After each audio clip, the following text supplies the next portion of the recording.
আজকে ভিডিওটা শুরু হচ্ছে একদম স্পেশাল একটা তেলে ভাজা দিয়ে। তেলে ভাজাটার কারণ কি? কারণটা জানতে চাইলে তো তোমাদের এই আকাশটা দেখতেই হবে। আকাশে আজকে প্রচণ্ড মেঘ করেছে। তো একদম মেঘলা মেঘলা আকাশে সন্ধেবেলা স্ন্যাক্সে যদি এরকম একটু তেলে ভাজা থাকে, তাহলে তো ব্যাপারটা একদম জমজমাট হয়ে যায়, তাই না? তার পাশাপাশি আমরা গেছিলাম বিকালবেলাতে আজকে একটা জায়গায়। তো আজকে কোথায় গেলাম না গেলাম সব কিছু আজকে এই ভিডিওর মাধ্যমে তোমাদের সঙ্গে আমি শেয়ার করতে চলেছি। আজকের ভিডিওটাকে স্কিপ করো না, দেখতে থাকো। তো তার পাশাপাশি আজকে সকালে ব্রেকফাস্টে ছিল একদম ঝটপট একটা রেসিপি আমি বানিয়ে নিয়েছি, সেটাও আমি তোমাদের সঙ্গে শেয়ার করবো। আর এরকম একটা মেঘলা ওয়েদারে দুপুরবেলা লাঞ্চে যদি একটু খিচুড়ি না হয়, তার সঙ্গে একটু ভাজা পোড়া না থাকে, তাহলে কি জমে বলো? তো চলো, গুড মর্নিং এভরিওয়ান। আশা করি তোমরা সবাই অনেক অনেক অনেক বেশি ভালো আছো। আমরা আল্লাহরই চাই অনেক বেশি ভালো আছি। তো শুরু করছি আজকের ব্লগটা শুরু করার আগে তোমাদেরকে আমি একটাই কথা বলতে চাইবো, যেসব বন্ধুরা আমাদের ইউটিউবে সাবস্ক্রাইব করেছো তাদেরকে জানাই অসংখ্য অসংখ্য ধন্যবাদ। এভাবেই তোমরা আমাদের পাশে থেকেও সাপোর্ট করো। যেসব বন্ধুরা এখনও আমাদের ইউটিউব চ্যানেলটা সাবস্ক্রাইব করোনি, তারা যাও ঝটপট করে আমাদের ইউটিউবে সাবস্ক্রাইব করো।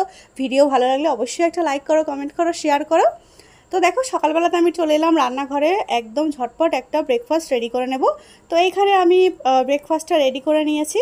তো নিয়ে চলে এলাম এবারে। সোনা পাখি তো ঘরে বসে দেখছি পড়াশোনা করছে না, বসে আছে। আসলে ওর মনটা আজকে এদিক ওদিক যাচ্ছে, পড়াশোনায় মন নেই, শুধু বই খাতাগুলো ছড়িয়ে ছিটিয়ে বসে আছে। তো এখন অনেক বাচ্চা সবসময় পড়াশোনা ভালোও লাগে না। তো এবার ভাবছি না, অনেকটা বেলা হয়ে গেছে, তো সকালে খাওয়া দাওয়াটা কমপ্লিট করে নেওয়া যাক। তো এইখানে দেখো, আমি আসলে এটা বানিয়েছি গোলা রুটি।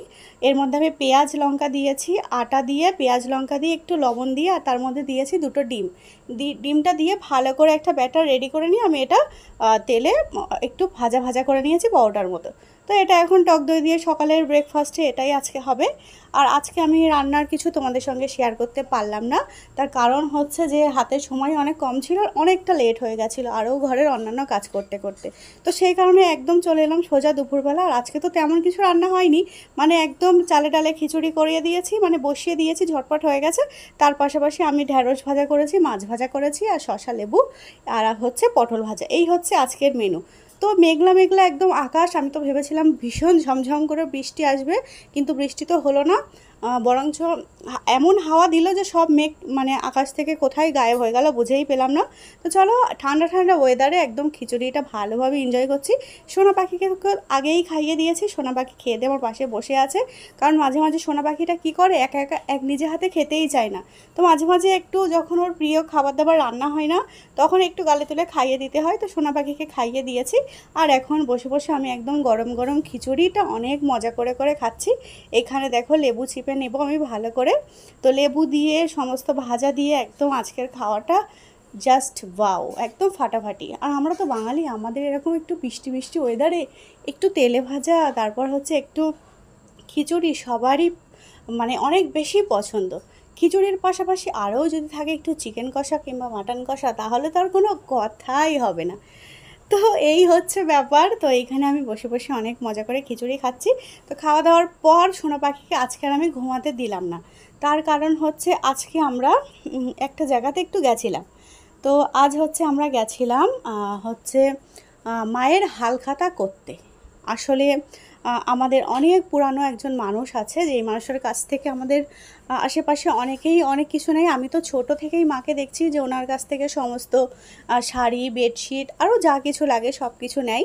তো ওই মাসির বাড়িতে আজকে আমরা সবাই, মানে এলাকার সবাই মিলে আজকে এক জট বেঁধে আমরা যাচ্ছি হালখাতা করতে। তো চলে এলাম দেখো হালখাতা করতে।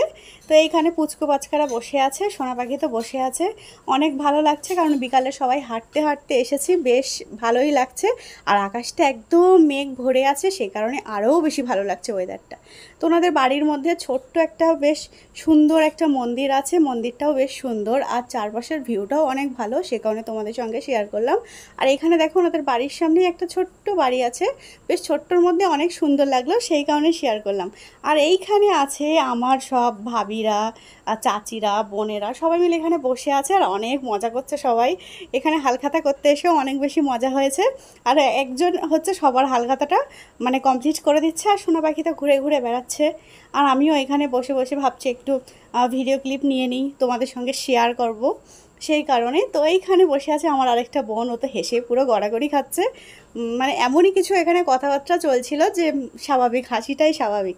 তো এইখানে সোনা পাখি আর এই হচ্ছে সোনা পাখির বন্ধু, দুজনে আছে। তো তারপর দেখো আমরা হালখাতা কমপ্লিট করে চলে এলাম বাড়িতে। বাড়িতে আসার পর বাবা, সোনা পাখি তো নিজের খাবার দাবার না কিনে বাড়িতে ফিরবে না, তো সোনা পাখিকে আমি খাবার দাবার নিয়ে দিলাম। তারপর সোনা পাখি গুটি গুটি পায়ে এখন চলে এলো বাড়িতে। আসার পর ড্রেসটা চেঞ্জ করার পর আমি বাইরে বার হয়ে দেখছি পুরো আবারও মেঘ ভরে গেছে। তো আমি এবার ভাবছি আয় ঝমঝম করে বৃষ্টিটা আয়, তাহলেই অনেক বেশি ভালো লাগবে। তো তারপরে একটু ঝিরিঝিরি বৃষ্টি হয়েছিল। তারপরে সন্ধেবেলাতে একদম দেখো স্ন্যাক্স রেডি করে নিয়েছি, এখানে বানিয়ে নিয়েছি একদম গরম গরম পেঁয়াজি, আমি তার সঙ্গে নিয়েছি এখানে টমেটো কেচাপ। তো একদম বিকালের নাস্তাটা আজকে জমজমাট হয়ে গেল। সোনা পাখি তো ঘরে বসে আছে। সোনা পাখি বাড়ি আসার পর সোনা পাখি ড্রেসটা চেঞ্জ করে নিয়েছে, নিয়ে এখন ঘরেতে বসে আছে। তো এখন আমি সোনা পাখি অনেক মজা করে করে এখন আমরা এই একদম মচমচে পেঁয়াজিগুলো বসে বসে আমি আর সোনা পাখি খাচ্ছি। সোনা পাখি তো সসের মধ্যে আঙুল ডুবিয়ে একদম চেটে পুটে খাচ্ছে, খুব মজা, অনেক বেশি টেস্টি। আর সোনা পাখি বলে মাম্মাম আমি এটা খেতে চাই না, আমি তো শুধু সস খেতে চাই। তো সোনা পাখি শুধু সস খেতে ভালোবাসে, আর আমার তো মনে হয় ছোটো বাচ্চারা একটু কেচাপ অনেক বেশি পছন্দ করে। আর এই গরম গরম পেঁয়াজির সঙ্গে একদম এই কেচাপটা বেশ দুর্দান্ত লাগছে। তো চলো আজকের মতো এইখানেই বিদায় নিচ্ছি, দেখা হবে নেক্সট ভিডিওতে। সবাই ভালো থেকো, সুস্থ থেকো, আল্লাহ হাফেজ।